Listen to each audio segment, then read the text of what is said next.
Meus amigos, o que o escândalo do INSS, que é um baita do escândalo, tá? E o nosso grande pastor mirim tem em comum? Você vai falar, puta Renan, já entendi. Você tá tentando amarrar duas ideias muito malucas, muito diferentes, em cima de um conceito seu, porque é o que você adora fazer nas suas análises, certo? Certo, é exatamente isso, tá? E eu vou mostrar que elas são realmente correlacionadas.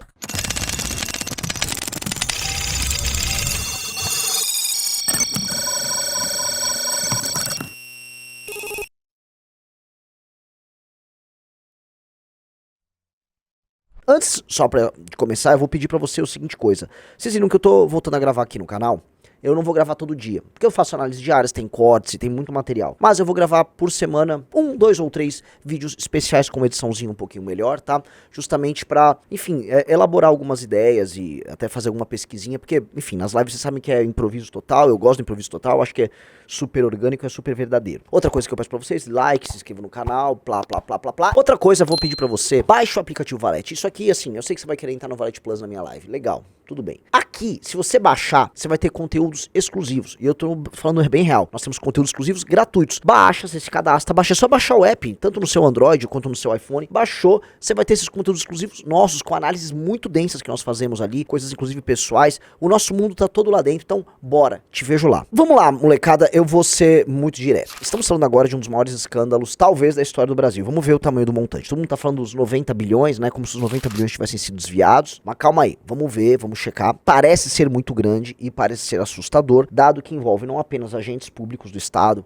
envolve gente do governo PT, gente do PDT, envolve banco, envolve financeira, envolve sindicalista, envolve associação, ou seja, é um arquipélago de entidades, instituições e figuras importantes que, quando junta, faz merda, assim, dá cheirinho de bosta sistêmica. Igual foi a Lava Jato, que envolveu empreiteira, partido político, associações, envolveu todo um ecossistema. Esse novo ecossistema tá rodando aí, e ele se baseia numa coisa que era útil para todos os envolvidos: levar vantagem sobre velho. Pois é, esse escândalo do INSS, ele mostra mais uma forma, feita em escala, de levar vantagem sobre velho. Nós sabemos que as pessoas mais velhas no Brasil, dado que o Brasil é um país de alfabetização tardia, de um processo muito complicado de inserção das pessoas no mundo, vamos dizer, da educação básica, as pessoas mais velhas têm escolaridade mais baixa, né? Muitos sequer sabem ler e escrever, quanto mais, por exemplo, entrar numa faculdade. Então, são pessoas que, enfim, têm uma mentalidade mais simples, tiveram uma vida muito dura, viveram a pobreza, foram pessoas que lidaram com a fome e com problemas de ordem, vamos dizer, da segurança alimentar por muito tempo. E essas pessoas, portanto, elas são mais fáceis de serem enganadas. Temos que ser honestos, elas são mais fáceis de serem enganadas. Mais do que isso, além de serem mais fáceis de serem enganadas, elas agora dispõem de uma tecnologia, que são as redes sociais e os celulares, que, vamos dizer, como elas são late adopters, né, elas estão adotando mais tarde, elas não sabem usar e elas são meio tolas, né, elas acabam caindo em notícias falsas, em golpes, em truques, e elas são, portanto, um tipo de vítima perfeita, né, elas não sabem se defender muito, elas são um pouco ignorantes, logo pessoas vão fazer truques contra elas, e é real. Uma das minhas lives eu comentei justamente que foi criada uma indústria do crédito consignado, que é uma indústria baseada em captar leads e contatos de senhores de idade e senhoras de idade no INSS para levar vantagem sobre essas pessoas, né? Então você consegue enfiar um empréstimo consignado nelas, em que o risco é muito baixo, os juros é alto, você consegue um bônus, porque você só precisa convencer o velhinho, às vezes ele não sabe, às vezes você levou ele no papo, ele foi lá e bota uma biometria, assina um contrato, ou seja, muita gente ganha dinheiro sobre senhores de idade, tô falando de bancões, instituições financeiras, tô falando de sindicatos e agentes do Estado, sobre essas pessoas. E, cara, não adianta a gente fingir que isso não acontece e que isso não é uma parte importante da nossa economia. Boa parte do PIB brasileiro e uma grandiosa parte do orçamento brasileiro é sobre aposentadorias. Então existe um mercado muito grande e aí vão ter, vamos dizer, os grifters, os malandros, aqueles que vão tentar levar vantagem sobre esse mercado. Agora, isso só acontece nessa questão do INSS? Vamos lá. A gente pode falar, por exemplo, da indústria das seitas neopentecostais, tá?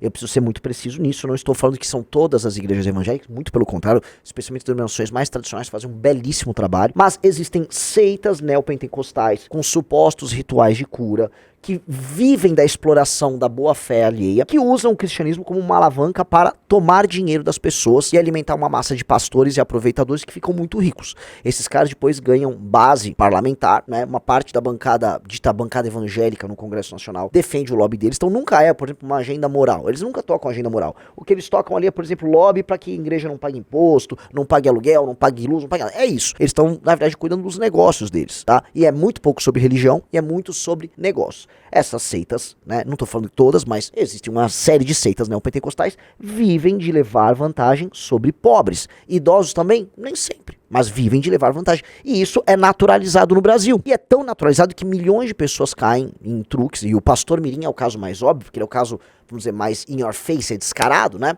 Mas o que ele faz não é nada diferente do que milhares de outros pastores fazem diariamente. Você vai semear essa semente, ela vai nascer, e na planta que nascer vai estar escrito você toma bênção. Mas isso é enganar você que está enganado. Você viu, na última reunião de bispos e pastores, com laudo médico, gente curada de coronavírus, e no estado terminal, né? Podemos dizer assim, gravíssimo. O propósito que eu vou fazer é de R$1.000 para cada um. E muitos que estão me assistindo também vão fazer de R$1.000. E outros vão fazer de R$500. E finalmente outros vão fazer de 200 e até R$100.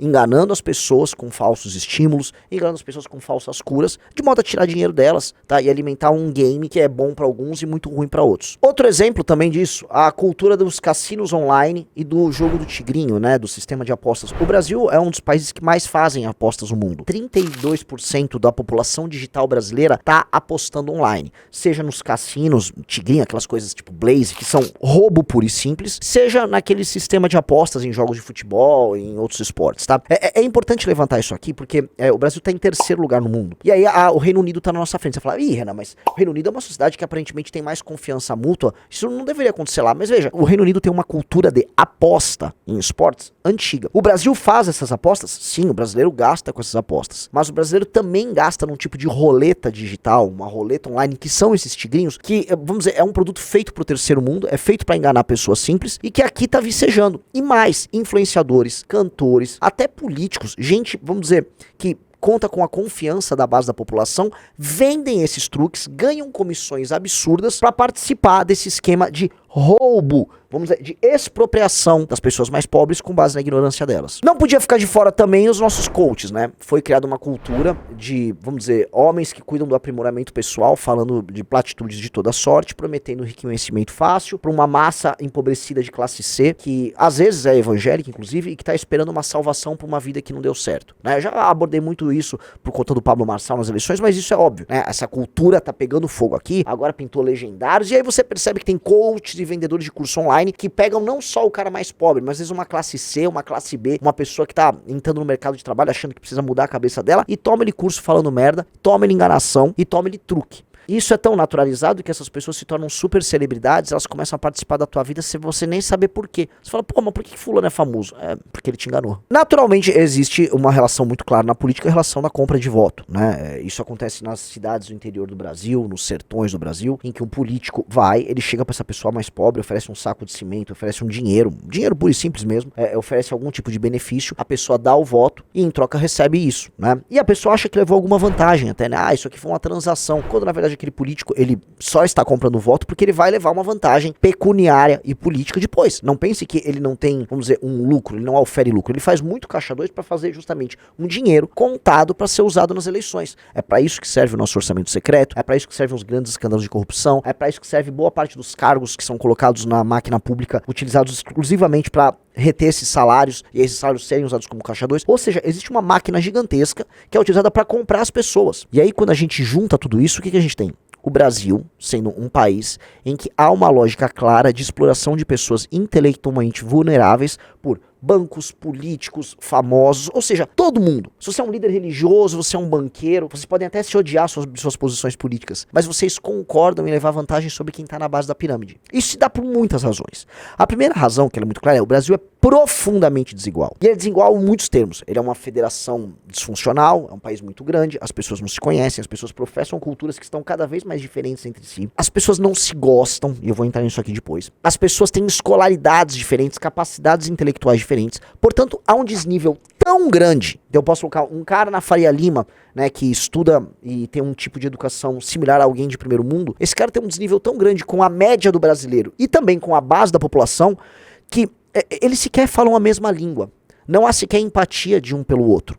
E como não há mais essa conexão, O cara na base da pirâmide é visto como um número em que você pode basicamente expropriar algo dele, tomar algo dele, alguma vantagem. E uma vantagem dentro da lei. Não tô falando que o cara vai ser, vamos dizer, assaltado, né? Você vai fazer o cara fazer um acordo ruim. Você vai levar esse cara a erro. Você vai levar esse cara numa igreja e vai falar que esse cara vai ser curado do câncer dele porque você fez um truque. Você vai oferecer um cassino online ali, o cara vai cair no truque.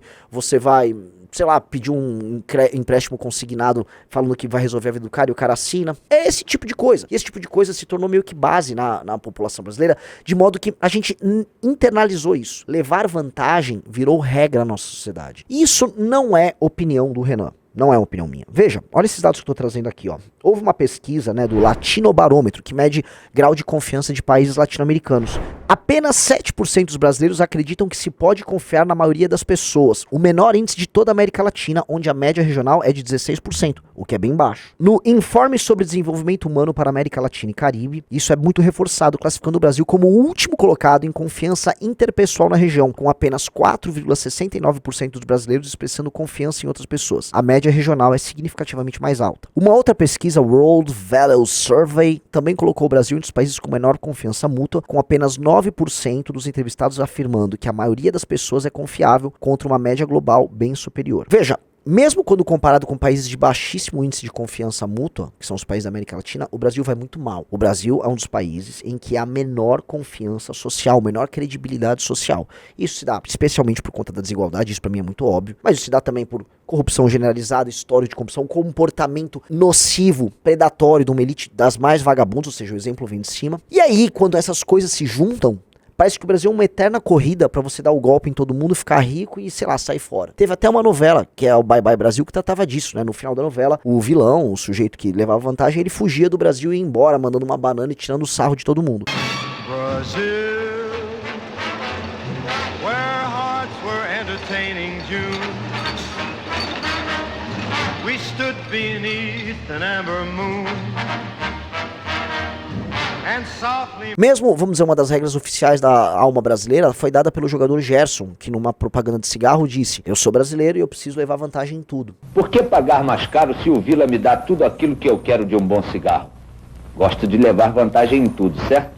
Leve vantagem você também. Esse tipo de raciocínio faça com que você que tenta ter uma relação de confiança com o outro, ou construir sistemas humanos complexos, ou seja, organizações políticas, empresas, ou administrar um condomínio, ou montar uma igreja honesta, por exemplo, você se sinta ridículo, porque tudo que você faz é pequeno e você é atacado justamente por não ser esperto como os demais. Todo o sistema de incentivos e estímulos do Brasil é feito de modo a você ser um malandro, e quando o malandro não é perseguido, você passa a ser. Naturalmente, isso não vai se resolver sequer com um sistema democrático, dado que a democracia, ao pegar a vontade da maioria, ele cria também um sistema de incentivos para que você minta pro eleitor. Portanto, a gente meio que tá preso dentro dessa armadilha. Nós precisamos, portanto, de um grupo de pessoas que se tornem vanguarda, e dentro dessa vanguarda você professe valores tão claros e tem um sistema de confiança tão óbvio que vagabundos não entrarão, e aí você passa a influenciar a sociedade tão logo você chega a posições de poder. Isso vai ser rápido? Nada diz que vai ser. Isso vai ser indolor? Muito menos. Mas a real é essa. Uma das principais razões do subdesenvolvimento brasileiro é essa característica baixa, professada por quase todo mundo, de tentar levar vantagem do outro o tempo todo. E isso precisa definitivamente acabar. Fica aí a reflexão pra vocês, e é isso, galera. Obrigadão a todos.